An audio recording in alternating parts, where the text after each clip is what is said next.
क्योंकि इसको होमोमॉर्फिज्म होना है तो 1 को तो जाना पड़ेगा इसके एंटीपेड, इस बारे में तो कोई शक नहीं है। अब आप क्या कीजिए कि मनीमन ए को मान लीजिए कि वो 1 को डिनोट कर रहा है और बी को मान लीजिए वो 2 को डिनोट कर रहा है। तो अब यहां पर जो बाइनरी ऑपरेशन ग्रुप का वो क्या है, एडिशन मॉडुलो 6, ये है एडिशन मॉडुलो 6। तो ये क्या है 1 + 1, और ये क्या है बी इंटू बी का मतलब बी इंटू का मतलब क्या था कि बाइनरी ऑपरेशन यहाँ का, तो ये बाइनरी ऑपरेशन यहाँ करस्पॉन्ड था, यानी कि ये वाला बाइनरी ऑपरेशन चूंकि प्लस है, तो अगर आपने ए को इस पर भेजा और इसको अगर आपने 2 पे भेजा, तो चूंकि ग्रुप होमोमॉर्फिज्म बाइनरी ऑपरेशन को प्रिजर्व करती है, यानी कि f of x o y is equal to f x o f o y, तो यहां पर ऑपरेशन क्या है b इंटू बी, इसका ग्रुप ऑपरेशन। लेकिन यहां पर क्या है, यहां पर ऑपरेशन क्या है, जक्सटापोजिशन। और यहां पर ऑपरेशन क्या है, यहां पर ऑपरेशन है एडिशन मॉडुलो 6।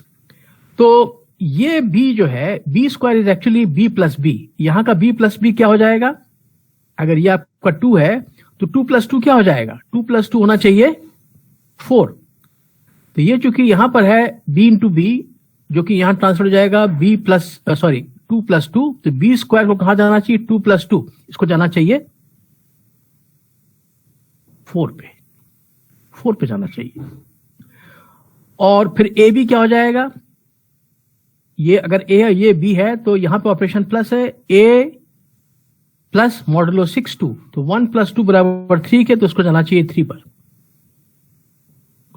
पर, फिर ए बी स्क्वायर क्या हो जाएगा, ए 1 है, b² 4 है, तो 1 + 4 ये होना चाहिए 5।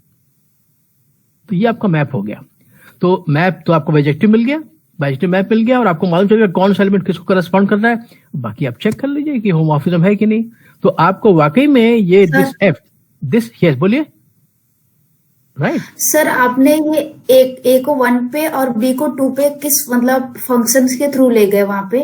नहीं, फंक्शन तो डिफाइन करना है, ये वाला फंक्शन है था वो। हाँ, ये कह रहे हैं define f S f of 1 बराबर ये, f ऑफ a बराबर दिस, f ऑफ b बराबर 2 बार, बस ये हो गया हमारा f a b, f of b² बराबर दिस, ये था आपका f ऑफ ए बी, और ये हो जाएगा आपका f ऑफ, यही तो आपको बता रहे थे हम भी आपको। So take a map f from this set to this set which sends 1 to this, a to this, b to this, b² to this and so on. 1 1 2 map मिल गया। अब चेक कर लीजिए right, which is bijective plus homomorphism. Therefore, an isomorphism. So Z6 is isomorphic this thing. That is why Z6 can also be presented as this thing, those generators satisfying these relations। ठीक है, तो ये जो exercise दी थी उसका solution हो गया। ठीक है, अब हम क्या करेंगे कि इसी चीज को थोड़ा सा बजाय इसको एब्रप्टली बंद कर दें, और जब यहां तक पहुंच ही गए हैं तो इसका तो आपने स्क्रीन शॉट ऑलरेडी ले लिया था, इसको तो आप ले ही चुके थे। So I can take the liberty of erasing this। इसको तो आप कर ही चुके थे, तो इसको हम हटा देते हैं यहां से लेकर के। चलिए, लेकिन मिटाना मुश्किल काम होगा, हम नया पेज लेना पड़ेगा। तो आप चाहें तो इसका स्क्रीनशॉट ले लीजिए, then I can pass on to the next page. इसका स्क्रीनशॉट लीजिए।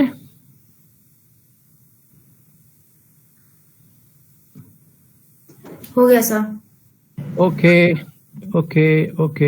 So I'm passing on to the next। अब जब हमने एक्सरसाइज ये दे ही दी है तो हमको लालच लग रहा है एक और एक्सरसाइज दे दें आपको कि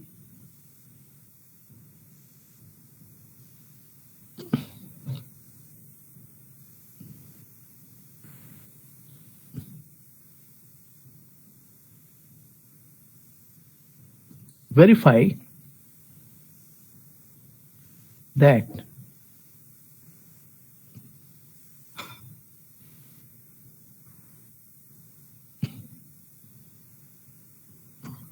a presentation of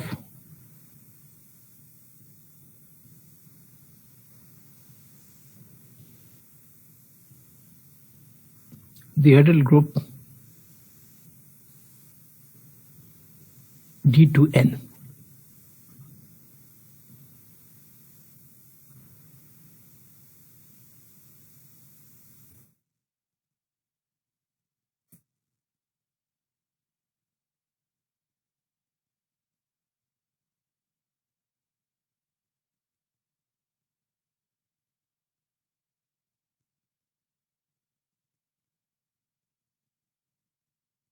has two generators subject to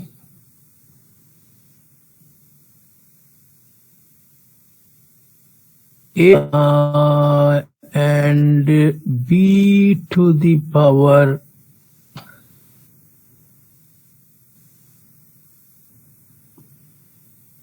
N is equal to 1 and और क्या लिखें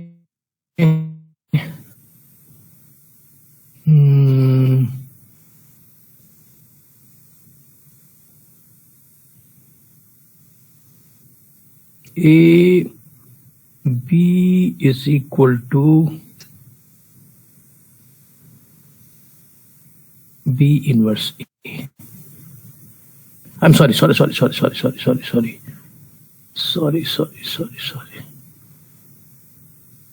तो ए बी बराबर बी इनवर्स ए को I can rewrite as A B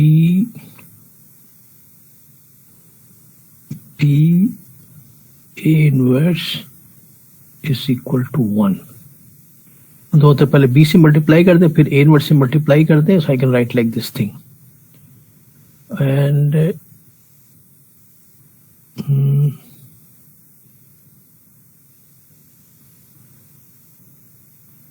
you can write SP।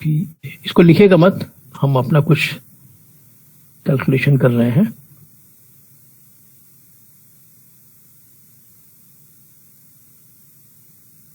And A B inverse is equal to 1।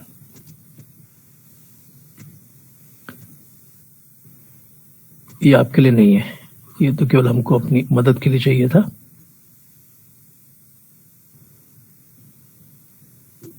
Net काम नहीं कर रहा ठीक से। Okay, this one. तो आप कीजिए कि डेटेड ग्रुप होता क्या था कि हमारे पास जैसे मान लीजिए take for example D4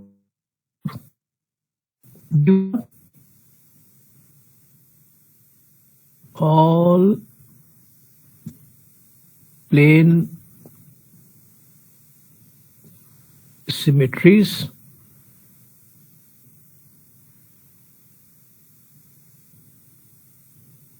of a square, यानी कि ये आपका स्क्वायर है, मान लीजिए ये आपका स्क्वायर है,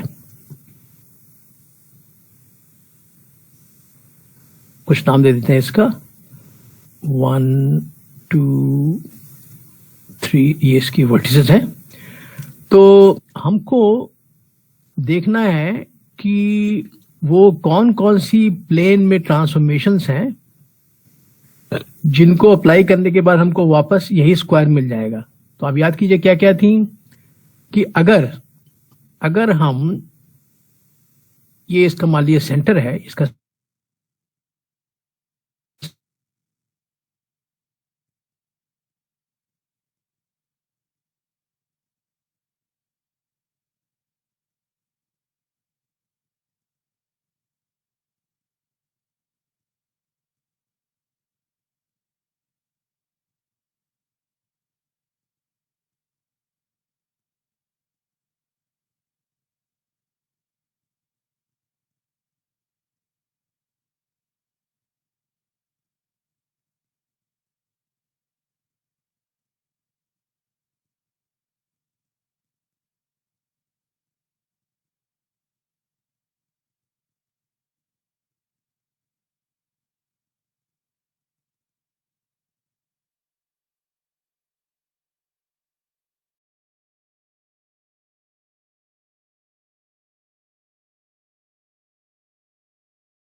फिर 90 270 और फिर 360. तो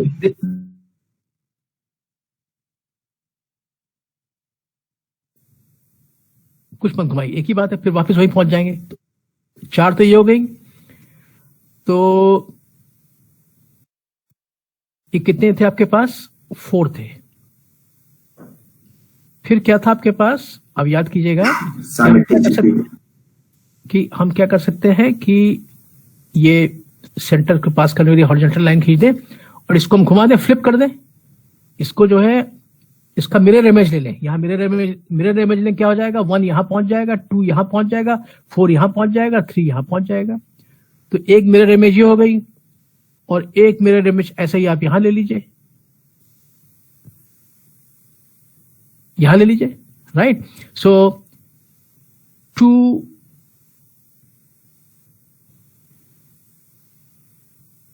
मिरर इमेजेस, या बोलते हैं रिफ्लेक्शंस अबाउट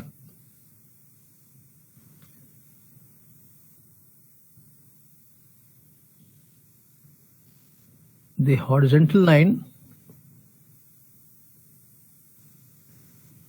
through 0 and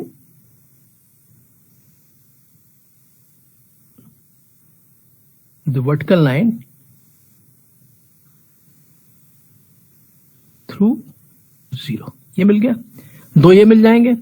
और भी था, आपको याद है? याद कीजिए, और क्या था? किसी को याद है? सर डायगोनल होगा। डायगोनल, ऐसे ये भी ले लीजिए। ये डायगोनल ले लिया आपने, 2 डायगोनल ले लिया आपने।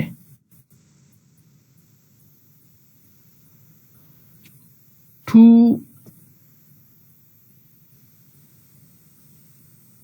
मोर रिफ्लेक्शंस अबाउट the 2 diagonals, ये हो गया आपके पास। तो 4 ये, 2 ये और 2 ये, ऑल कितनी हो गई? 8। तो ये जो हमारा जो n जो है, n बराबर कितने के? 4 के है, तब जाके d2n बराबर 8 के आएगा, है ना, इसके बराबर हो जाएगा। तो अगर यहां पे n बराबर 4 रख देंगे तो आपको मिल जाएगा इसका, ठीक है, you will get this thing. So these are the total 8 symmetries, 2n symmetries of a regular polygon with n vertices. ये मिलेंगी आपको।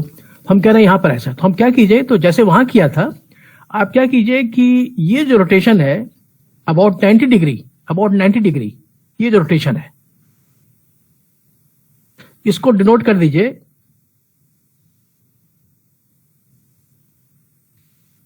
denoted by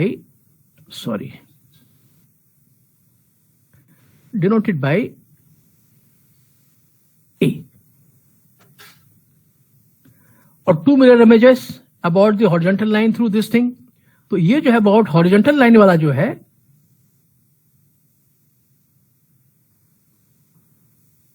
इसको डिनोट कर दीजिए भाई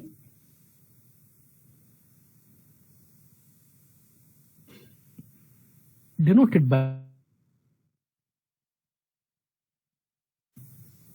ठीक है। तो हम क्या करते हैं कि आप हिंट, इसका हिंट क्या है, हमने आपको ये दिया वेरीफाई, तो इसको वेरीफाई करने के लिए आपको हिंट दे रहे हैं।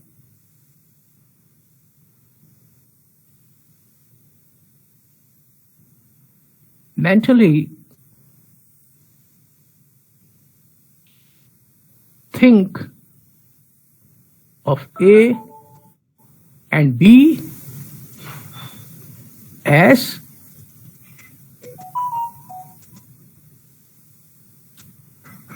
indicated on the right this thing। तो आपको देखेंगे कुछ तो ये बात सही लग रही है। अगर ए आपका ये हो जाएगा, sorry sorry sorry sorry sorry sorry, तो चूंकि हम यहाँ लिख चुके, इसको नहीं मिटाएंगे, इसको मिटा देते हैं, इसको मिटा देते हैं। तो I will write this S, इसको बी कर देते हैं, और ये हमारा बी है और ये हमारा ए है। ठीक है, तो अगर ये बी रोटेशन है तो आप देखिएगा कि यहां पर इस केस में क्या है, इस केस में in the case of, in the case of D8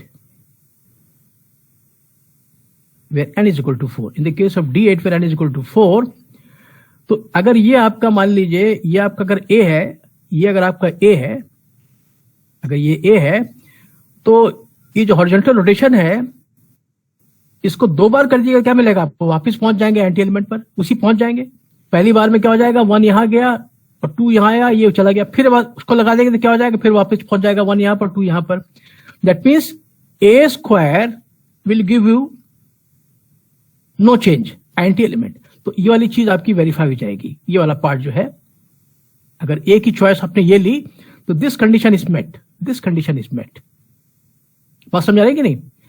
और यहां पर क्या है, क्योंकि n 4 है तो यहां पर b टू द पावर 4 हो जाएगा। देखना b टू द पावर 4 1 क्यों होगा, अगर b जो है 90 डिग्री रोटेशन है तो 90 के बाद एक बार और किया तो कितना हो जाएगा, ये b स्क्वायर हो गया, फिर एक बार और किया कितना हो जाएगा, b क्यूब हो जाएगा, और b टू द पावर 4 क्या हो जाएगा, 90 डिग्री, चूंकि 0 हो गया, फिर वापस पहुंच गए। तो ये भी आपका एग्री कर रहा है कि b टू द पावर 4 बराबर 1, ये भी आपके वेरीफाई हो गया, ये वेरीफाई हो गया। फिर इसको आप वेरीफाई कीजिएगा कैसे होता है। अब आप देखिएगा जब इसके एलिमेंट्स कैसे लिखेंगे, इसके एलिमेंट्स ऐसे लिखेंगे, इसके एलिमेंट्स कैसे लिखेंगे, जो इससे फ्री ग्रुप जनरेट होगा सब्जेक्ट टू दिस कंडीशन, उसके एलिमेंट्स ये आएंगे। एक तो मान लीजिए no change, A B A square, लेकिन चूंकि ए स्क्वायर बराबर 1 के है तो ए स्क्वायर 1 तो ऑलरेडी लिख चुके हैं, इसको नहीं लिखेंगे। ए क्यूब, ए स्क्वायर 1 तो ए क्यूब बराबर 1 है, इसको लिखने की जरूरत नहीं। तो आपको इतना समझ में आ गया कि अब ए की पावर से लिखने की कोई जरूरत नहीं है। फिर आप इससे आइए, चलिए B square B cube B four बराबर 1 के है, लिखने की जरूरत नहीं, इसको काट दीजिए। b5 क्या हो जाएगा, b इंटू b4 1 है, b ऑलरेडी लिखा हुआ है, इसकी जरूरत नहीं है। अब क्लियर हो गया कि b की इससे ज्यादा पावर लिखने की जरूरत नहीं है। अब आप ऐसे आ जाइए, A B square A B cube, फिर क्या आ जाएगा, मान लीजिए ए बी4 लिखने की जरूरत नहीं है, b4 लिखने की जरूरत नहीं है, because b4 is equal to 1 और ए बी4 बराबर ए हो जाएगा, यहां ऑलरेडी लिखा हुआ है, इसको मत लिखिए, हटा दीजिए इसको। तो आप देखिएगा इसके आगे लिखने की जरूरत नहीं है। इस पे आ जाइए, ए स्क्वायर बी, कोई जरूरत नहीं है, ए स्क्वायर तो ऑलरेडी 1 है, D is equal to B already लिखा हुआ है, कोई जरूरत नहीं है। तो ऐसे ही आप और इसके कनेक्ट बनाते जाइए, जितने आप बना सकते हैं ऐसे बना लीजिए, कुछ जो आप बना सकते हैं बना के देखिए, ये बना के देखिए, ये बना के देखिए, सबको करते जाइएगा और ये भी कंडीशन लगा दीजिएगा। तो आप पाइएगा कि in all you will get only 8 elements. और ये भी आप देख लीजिएगा। Okay, so as an exercise ये 2 more reflections about the diagonal, इनका नाम कुछ दे देते हैं।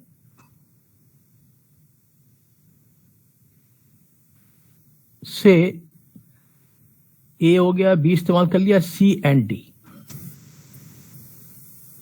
मान लीजिए reflection about this diagonal is called as C and about this diagonal suppose is called, तो आपके लिए है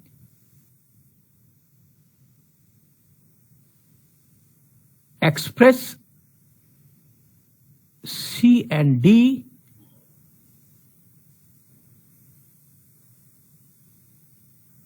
in terms of A and B only.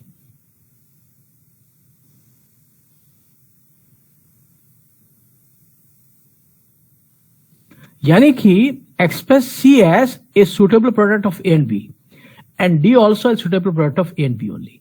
तो इसका मतलब क्या हो जाएगा कि ये जो लिखे जरूर है, हाँ बोलिए सर, इसको भी तो ए ले सकते हैं ना, स्क्वायर करने पे सर, ये स्क्वायर करने पे तो ये भी तो आइडेंटिटी दे देगा। नहीं दे देगा, हमने नहीं आप कर सकते। देखिए हमने आपको बताया था, कल भी बताया, उसके पहले भी बताया था कि Z is generated by 1, Z is also generated by 1 2 3, ये भी इससे भी है -1 3 7,000 इससे भी है, राइट। तो आप इसको भी लिख सकते हैं, यहां सी भी कर सकते थे, लेकिन हम लोगों का मकसद क्या होता है जब भी लिखते हैं, हम चाहते हैं कि कम से कम जनरेटर्स लिखें। स्मार्टनेस इसी में है कि आप कम से कम जनरेटर्स लिखें। तो कम से कम जनरेटर्स में आपको कम से कम 2 जनरेटर्स चाहिए होंगे, ए और बी। आप यहां सी भी लिख सकते थे और सी का भी कुछ लिख सकते थे, लेकिन आप पाइएगा कि उससे आपको ज्यादा एलिमेंट्स नहीं मिलेंगे, सारे एलिमेंट्स इसी ए और बी से निकल के आ जाएंगे। ये चीज हम कह रहे हैं। तो आप ठीक कह रहे हैं कि सी हम भी बोल रहे हैं कि सी की जरूरत नहीं है, ए में ही शामिल कर लें सी और डी को भी, क्योंकि ये भी तो सर वही तो ये भी कह रहा है, वो तो यही कह रहा है कि डी टू एन केवल ए और बी से काम चल जाएगा। ये सब इसी के टर्म्स में आप लिख सकते हैं। इसको आप करके देखिए तो कि express C and D in terms of A and B only, करके देखिए ये क्या आता है। आप जितने भी बना सकते हैं, ये सब बनाए आपने ना, A B square, A B cube, B, जितने बना सकते देखिए, और देखिएगा सब के अंदर आप ये सी और डी बी के अंदर शामिल हो जाएगा। तो कहने का मकसद ये है केवल कि इसके सारे के सारे एलिमेंट्स जो हैं वो केवल इन 2 एलिमेंट्स के टर्म में एक्सप्रेस कर पाइएगा अगर आप अपने को इन रिलेशन से बांध ले। तो फ्री कर दीजिएगा, अगर फ्री ग्रुप ले लीजिएगा with no condition no relation, तब तो आपको अनगिनत एलिमेंट मिल जाएंगे। लेकिन चूंकि आप इससे बंधे हुए हैं, जैसे आपने देखा कि इसके आगे आप जा ही नहीं सकते, कहने को तो फ्री ग्रुप में ये सब होना चाहिए था, लेकिन चूंकि आप इससे बंधे हुए हैं तो ना ए स्क्वायर दिखाई पड़ेगा, ना ए क्यूब दिखाई पड़ेगा, ना ये दिखाई पड़ेगा, ये सब कुछ दिखाई नहीं पड़ेंगे। तो ये ultimately you will get only 6 distinct elements including this element C and D, और सी और डी जो है इन्हीं के टर्म्स पे आपके आ जाएगा। ये हम कहना चाह रहे थे। ठीक है, करके देखिएगा, इसको फॉर्म करके देखिए। What is A B, what is B A, ये निकालिए कि ए बी क्या है, बी ए क्या है, ए बी स्क्वायर क्या है, ए बी क्यूब क्या है। आप देखिएगा इनमें से कोई ना कोई सी और डी के बराबर आ जाएगा। ये हम कहना चाहते हैं, केवल करके देखने की जरूरत है। इसको फिगर बिल्कुल आसान है देखने में, करना क्या है इसको, कुछ भी ज्यादा कुछ थोड़ा ना करना। मालूम है कि what is the meaning of A, what is the meaning of B, इसी को बार बार अप्लाई कीजिए। ठीक है, जैसे मान लीजिए what is A B, A B क्या है। ए जो है एक मैप है, बी एक मैप है। तो ये जैसे मान लीजिए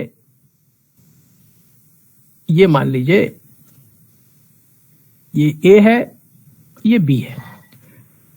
ए मैप कहां से कहां तक है, from the set 1 2 3 4 to the set 1 2 3 4। Permutation क्या होता था, बाइजेक्शन होता था। तो A is a map from the set 1 2 3 4 to the set 1 2।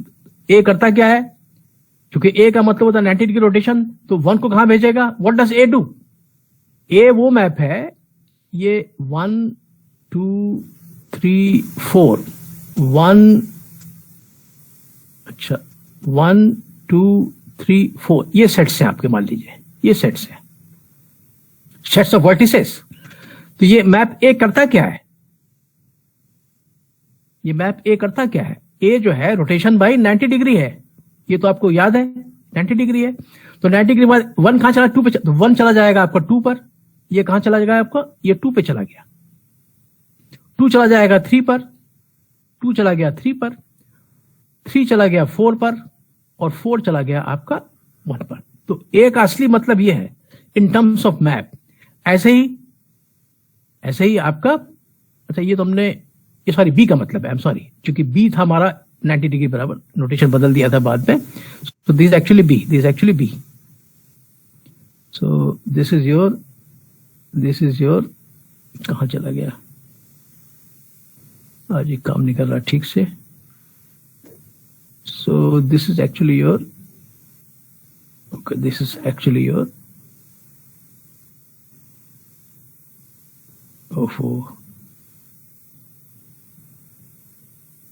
B 90 degree था ना, बी 90 डिग्री रोटेशन था ये वाला, ठीक है। तो बी फॉलोड बाई, तो ये ओके, तो बी यह है आपका, फिर ये ए है। तो पहले हमने, तो यहां पर बीच पे कौन सा सेट लिखा हुआ है? ए सेट है 1 2 3 4, यहां पे कौन सेट है 1 2 3 4, और यहां भी सेट है 1 2 3 4। ये तो बी का काम था, ये बी था। ए का काम क्या है? ए क्या था? ये था। तो ए करेगा क्या?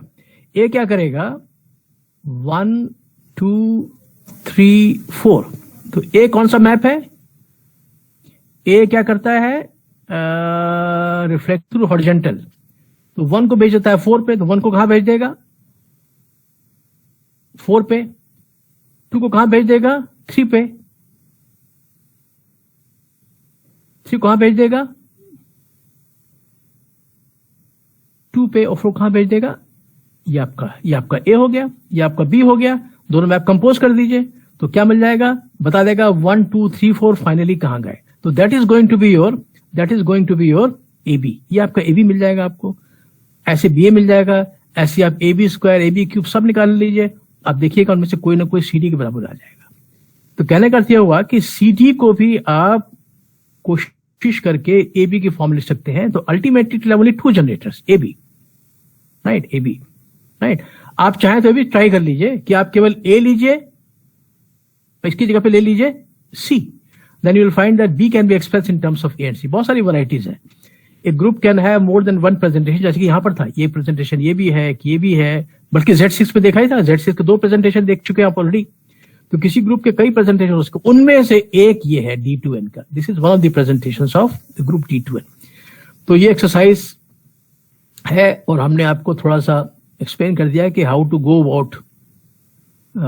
About trying to sort it out, ठीक है। तो इसको आप ले लीजिए, then I will pass on to the next thing. इसका ले लीजिए screenshot. Hello, can you hear me? Yes sir. Yes sir, हो गया सर। हो गया sir. Okay, so now we'll do something new. तो अब हम लोग ये सब will start with a new slate, और इसका जो टाइटल आपके सिलेबस में दिया हुआ है इसको बोला गया है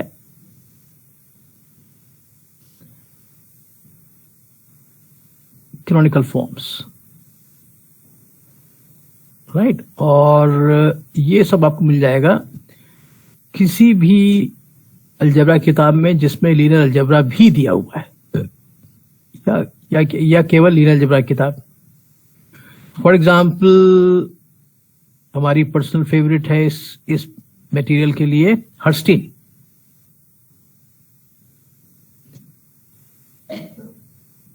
हर्स्टीन मिल जाएगा। दूसरा एक है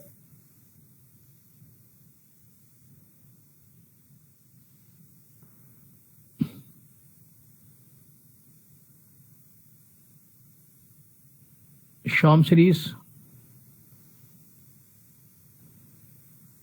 शॉम सीरीज तो बहुत सारे सब्जेक्ट्स में है। तो जो लीनियर अलजेब्रा पे शॉम सीरीज है उसको आप देखिएगा तो एक इससे मिल जाएगा, इससे मिल जाएगा।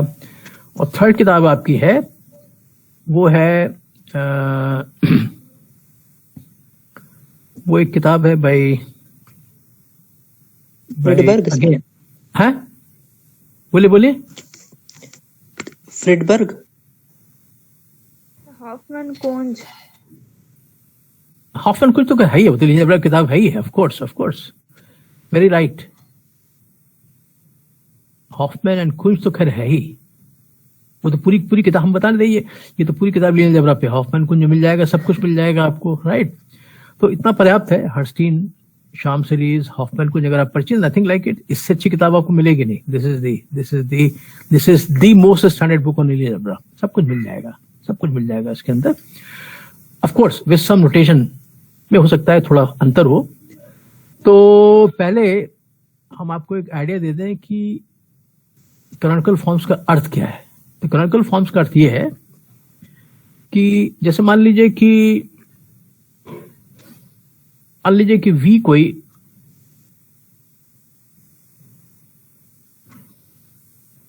फाइनाइट डायमेंशनल वेक्टर स्पेस है ओवर सम फील्ड एफ। और एक और ले लीजिए, मान लीजिए this also another five dimensional vector space over F. मान लीजिए इसकी डायमेंशन है of dimension m of dimension n। तो आपको मालूम है कि if t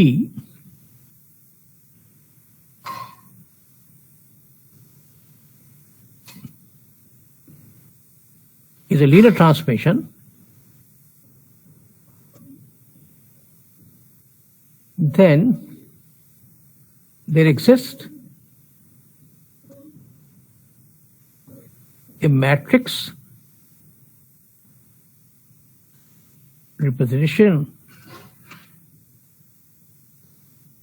of T relative to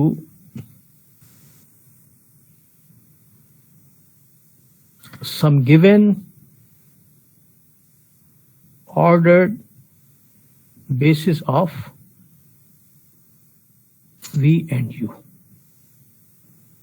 Say V की बेसिस है मान लीजिए x1, x2, xm। Order fixed है, पहला कौन सा है दूसरा कौन सा है फिक्स होना चाहिए। और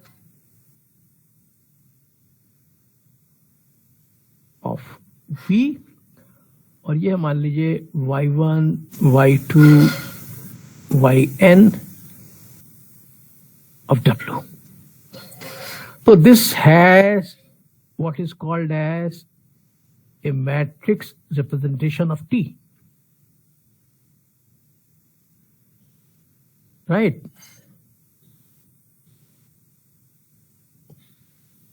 Obtained as follows.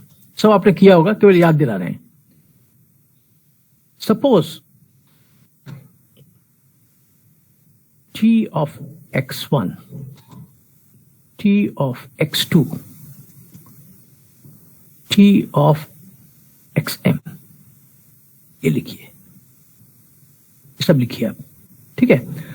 तो T of x1, x1, x2, x3, xn सब इसके अंदर बैठे हुए हैं। इनकी इमेज यहां जाएगी, जब यहां पर आ जाएगी और ये इसकी बेसिस है, और आपको मालूम है कि अगर ये बेसिस है then each element of U can be uniquely expressed as a linear combination of these basis elements. So Tx1 can also be written as a linear combination of these elements. So I can write this thing as something into y1 plus something into y2 plus something into something plus something into कितने हैं इसमें n elements. ऐसे इसको भी लिख सकते हैं। तो ये जो एलिमेंट्स क्या होंगे, ये जो स्केलर्स होंगे ये कहां से आएंगे, f से आएंगे। इसको मान लीजिए हम लिख देते हैं S alpha 1 alpha 1 2 alpha 1 n। तो इसको लिख देंगे S alpha 2 1 y1 plus alpha 2 2 y2 plus alpha 2 n yn, और यहां पर आ जाएगा आपका alpha m1 y1 plus alpha m2 y2 plus alpha mn yn, ये आ जाएगा आपका। सपोज, और ये सब यूनिक मिलेंगे, आपको सब यूनिक मिलेंगे। You can express each element of this thing uniquely as linear combination of this things where alpha I J ये सब स्केलर फील्ड को बिलोंग कर रहे हैं। तो ये जो मैट्रिक्स है,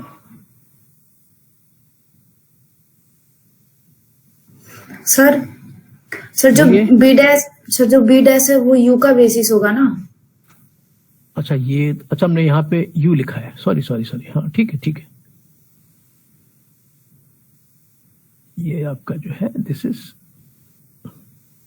दिस इज यू. ठीक ठीक ठीक, यू आर राइट है. Thank you. So the matrix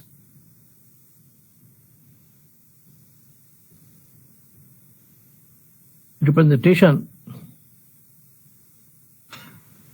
of T is usually the following: alpha 1 1, alpha 1 2, alpha 1 n, alpha 2 1, alpha 2 2, alpha 2 n, alpha M1, alpha M2, alpha Mn.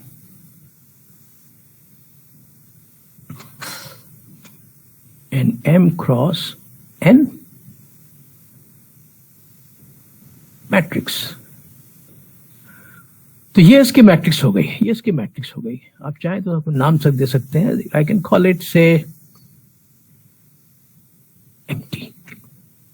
तो इसमें दो चीजें ध्यान देने की बात है, वो सब आपने बीएससी पढ़ा, केवल आपको याद दिला रहे हैं कि अगर हमने, ये भी आपको मालूम होगा, किसी भी मैट्रिक्स की एक से अधिक बेसिस हो सकती है. तो हमने ये जो लिखा हुआ है इसमें ये जरूरी बेसिस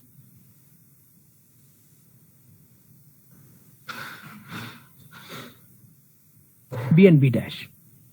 अगर बेसिस बदल दीजिएगा तो यहां पे कुछ और चीज आ जाएगा, कुछ और चीज आएगा, अल्फा 1 कुछ और चीज आ जाएगा. तो ये जो मैट्रिक्स मिल रही है, जो मैट्रिक्स मिल रही है, ये ध्यान देने की बात है, ये स्पेसिफिक मैट्रिक्स मिलेगी corresponding to a given specific basis B of U V and B dash of V. Order भी होना चाहिए. ठीक है. अगर आप बेसिस बदल दीजिएगा तब इसकी पिक्चर बदल जाएगी, इसकी पिक्चर बदल जाएगी, इसकी पिक्चर बदल जाएगी. राइट. अब हमने इसको लिखा यूजुअली. किसी किताबों में और एस एम्प्टी डैश, यानी कि ट्रांसपोज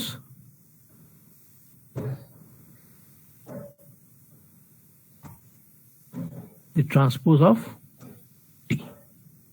कुछ लोग इसको कर देते हैं रो, इसको इन सब रो कर देंगे, इसको कर देंगे कॉलम कर देते हैं. तो उनको क्या मिलेगा? N cross N matrix.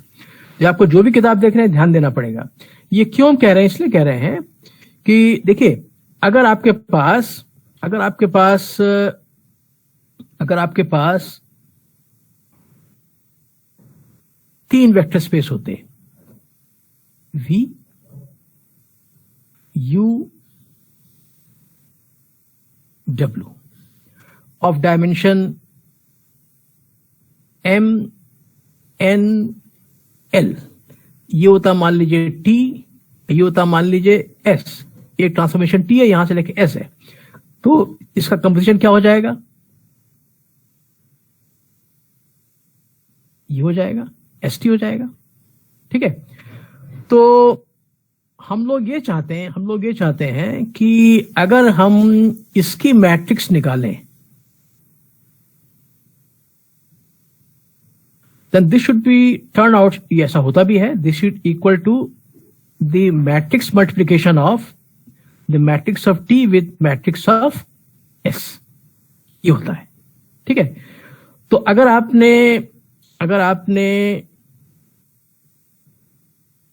ये MT को जैसा हमने लिया वैसे लिया तो क्या हो जाएगा? This is going to be M cross N. ये हो जाएगी आपकी M क्रॉस N मैट्रिक्स. ये हो जाएगी आप N क्रॉस L मैट्रिक्स. तो गुणा करने के बाद आपको मिलेगी M क्रॉस L मैट्रिक्स, जो कि होना चाहिए, क्योंकि यहां पर M डायमेंशन है, यहां पे L डायमेंशन है. तो यहां से ट्रांसफॉर्मेशन होगी, उसकी मैट्रिक्स होनी चाहिए M क्रॉस L. सब कुछ एग्री कर जाएगा. राइट. लेकिन बहुत लोगों को ये पसंद नहीं है. क्यों नहीं पसंद है? वो कहते हैं यहां जो लिखा हुआ है उसमें देखने में S पहले आ रहा है, T बाद में आ रहा है, लेकिन यहां पर T पहले आ रहा है, S बाद में आ रहा है. बहुत लोग पसंद नहीं है चीज.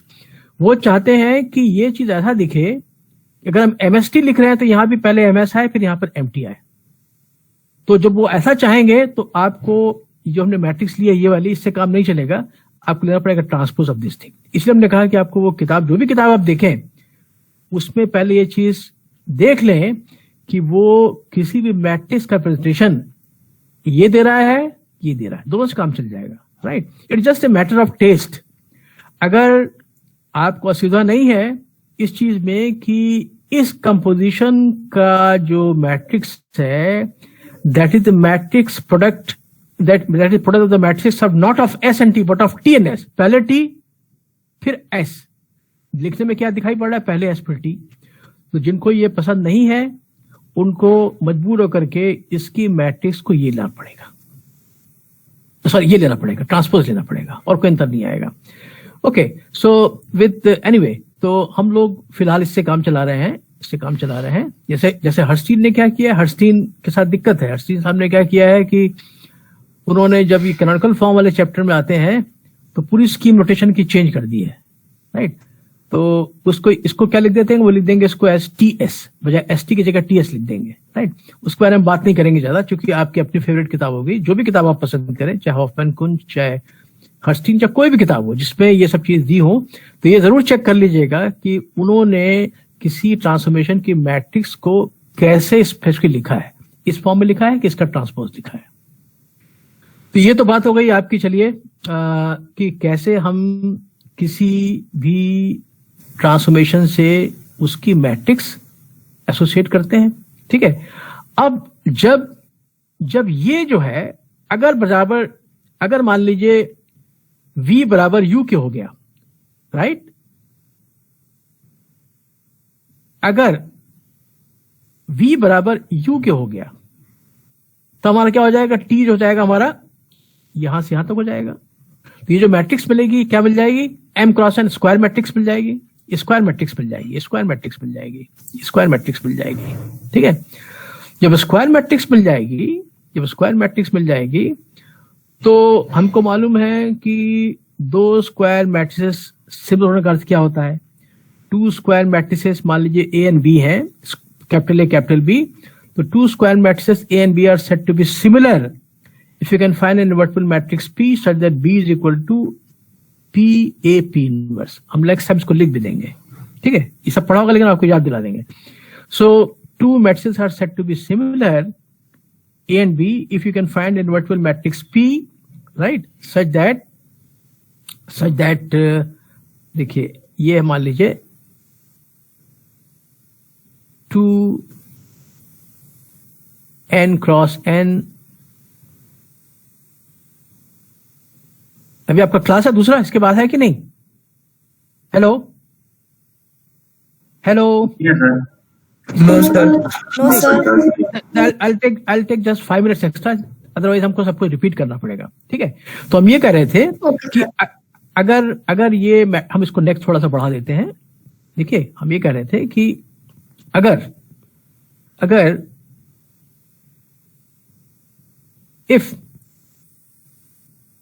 v is equal to v,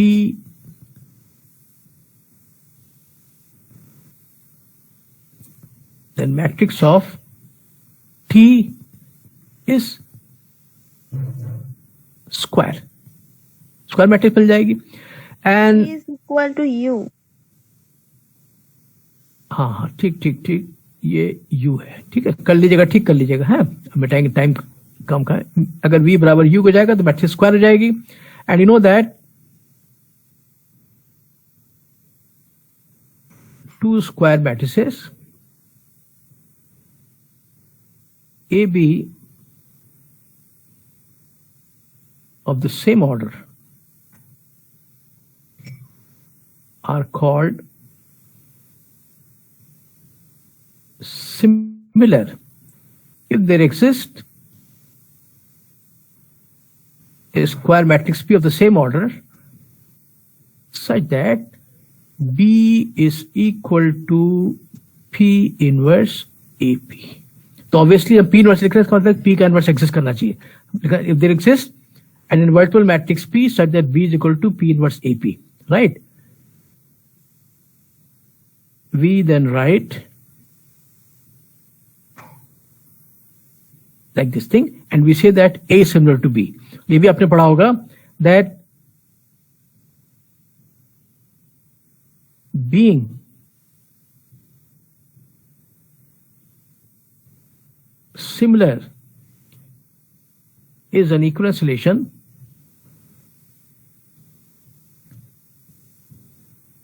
on the set of all n cross n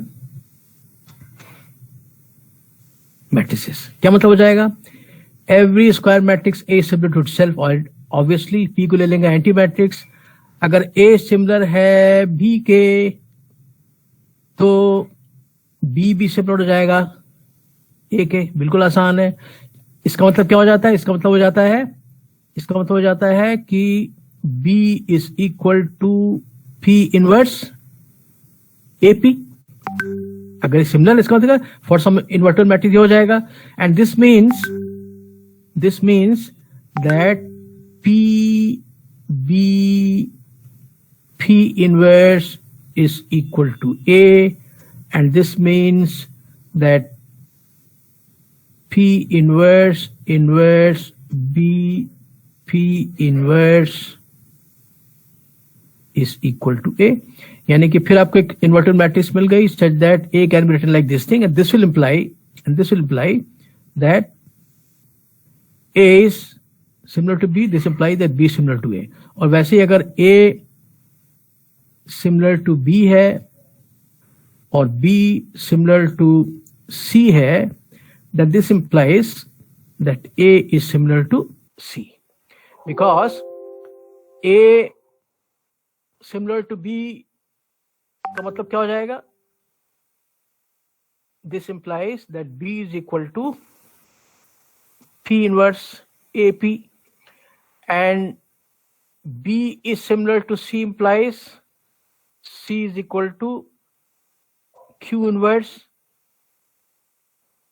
BQ, and therefore C is also equal to Q inverse B की जगह हम लिख देंगे ये वाला P inverse A P Q, and this I can write as QP inverse A QP नहीं PQ. I'm sorry. ये तो गलत लिख दिया हमने. इन्वर्स किया ना, तो ये हो जाएगा आपका, ये आपका हो जाएगा, यहाँ क्या लिखा था?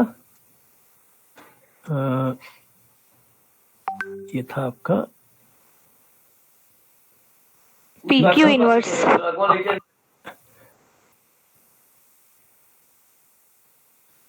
ये हो गया आपका. So you can see that this implies, this thing implies that A is similar to C, because you have C as inverse of matrix A times that matrix.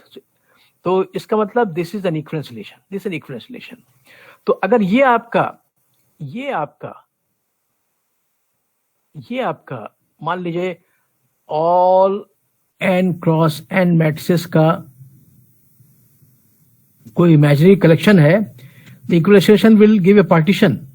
ये मिल जाएगा.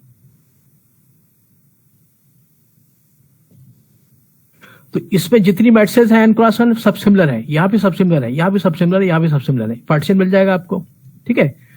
तो अब क्या होता है कैनोनिकल फॉर्म में? क्या होता है कि जैसे मान लीजिए ये आपने पढ़ा होगा बीएससी में कि जो सिमिलर मैट्रिसेस होती हैं उनकी कई प्रॉपर्टीज कॉमन होती हैं. They have the same characteristic values, same characteristic equation, बहुत सारी चीजें कॉमन होती हैं. तो जैसे ग्रुप्स में आइसोमॉर्फिक ग्रुप्स को एक जैसा मानते हैं, ऐसी लीनियर अलजेब्रा में जो सिमिलर ट्रांसफॉर्मेशन या सिमिलर मैट्रिसेस हैं उनको एक ही मानते हैं, एक जैसा मानते हैं. उनकी कई प्रॉपर्टीज कॉमन होती हैं. तो हम क्या करेंगे कि अगर जैसे मान लीजिए ये कोई मैट्रिक्स है, यहाँ कोई मैट्रिक्स है, और यहाँ जितनी मैट्रिसेस हैं वो सब की सब जो है इसके सिमिलर है. अब इस मैट्रिक्स का हमने इस मैट्रिक्स को जब सब सिमिलर है तो हम क्या करेंगे, यहाँ पर अभी ये जो मैट्रिक्स हो गई, हम चाहते हैं कि एक और मैट्रिक्स मिल जाए उसको सिमिलर, लेकिन उसकी शक्ल ए के मुकाबले देखने में ज्यादा सिंपल हो, उससे कंप्यूटेशन आसान हो जाए. For example if take diagonal matrix, अगर डायगोनल मैट्रिक्स लेते हैं, डायगोनल मैट्रिक्स क्या हो जाएगा कि सब तो जीरो है, सब कुछ जीरो है एक्सेप्ट द डायगोनल, सब कुछ जीरो होता है. तो अगर आप लकी हैं तो अगर आपने एक डायगोनल मैट्रिक्स यहां पे ढूंढ ली जो कि एक सिमिलर, दोनों की प्रॉपर्टीज एक ही होंगी। तो डायगोनल मैट्रिक्स तो बड़ा आसान है, डायगोनल एलिमेंट्स होंगे वो सारे के सारे आइगन वैल्यूज हो जाएंगे। तो कैनोनिकल फॉर्म का मतलब होता है कि किसी मैट्रिक्स के करस्पॉन्डिंग हम एक ऐसे फॉर्म की शक्ल की मैट्रिक्स ढूंढ लें जो कि देखने में बहुत सरल हो, जैसे कि डायगोनल मैट्रिक्स। अगर डायगोनल मैट्रिक्स मिल जाएगी तो बोल देंगे हमने इस मैट्रिक्स ए को डायगोनलाइज कर दिया, हमने एक ऐसा पी ढूंढ लिया so that P inverse A P is a diagonal matrix, तो हम बोलेंगे D is one of the diagonal forms of this thing. लेकिन सत्य यह है कि हमेशा हर स्क्वायर मैट्रिक्स को हम डायगोनलाइज नहीं कर सकते। तो डायगोनल नहीं मिला तो हम कॉम्प्रोमाइज करते हैं, ठीक है हम डायगोनलाइज नहीं कर पा रहे, तो what other simple forms of matrices we should consider जो कि देखने में ए से सरल हो और जिनसे काम करना ए के मुकाबले कंप्यूटेशन आसान हो। तो उनमें से कुछ शक्लें हैं, एक तो डायगोनल हो गई, लेकिन अनफॉर्चुनेटली हर सारी मैट्रिसेस डायगोनल नहीं हो पाती। फिर ट्रायंगुलर मैट्रिक्स ट्रायंगुलर जिसमें कि लोअर डायगोनल अपर डायगोनल 0 वो भी आसान मानी जाती है। तो कुछ मैट्रिसेस को आप ट्रायंगुलराइज भी कर सकते हैं, you can find a triangular form. तो triangular form is an example of a canonical form, triangular matrix is an example canonical form matrix. ऐसे ही किसी मैट्रिक्स को डायगोनलाइज करने के बाद जो मैट्रिक्स मिलती है that is also referred to as a canonical form of that matrix. लेकिन हर मैट्रिक्स को ट्रायंगुलाइज भी नहीं कर सकते, तो फिर एक और टाइप ऑफ मैट्रिक्स जिसको बोलते हैं जॉर्डन मैट्रिक्सेस, राइट। तो finally we shall see that every matrix, for every matrix we can find a matrix which is said to be in Jordan form which is going to be similar to this matrix, तो उसको भी बोलते हैं canonical form. तो canonical form का canonical मतलब एक उस मैट्रिक्स के जैसी को लीनियर अलजेब्रा की भाषा में बोल देंगे सिमिलर। तो उससे सिमिलर एक मैट्रिक्स मिल जाए जो देखने में सरल हो, जैसे डायगोनल मैट्रिक्स सरल होती है, लेकिन चूंकि हर मैट्रिक्स डायगोनलाइज नहीं कर पाते, then we make a compromise. हम और मैट्रिक्स ढूंढते हैं जो कि डायगोनल जितनी सरल तो नहीं है देखने में, लेकिन फिर भी काफी सरल है as compare to the original matrix A, जैसे ट्रायंगुलर मैट्रिक्स, और जैसे जो कि आप नहीं जानते हैं A matrix in Jordan form, right. तो हमारा अल्टीमेट एम होगा how to find the Jordan canonical form of any given square matrix, right? तो पूरा उद्देश्य है canonical form का कि कैसे हम किसी भी मैट्रिक्स को उसके जॉर्डन canonical form में रिड्यूस कर पाए, राइट। तो hence the title canonical form, ठीक है। हम नेक्स्ट इसके आगे बात करेंगे कल, ठीक है, okay. Thank you sir. Okay. Thank you, sir. Okay, then I'm going to stop, right? Okay, thank you very much. Thank you, sir. Thank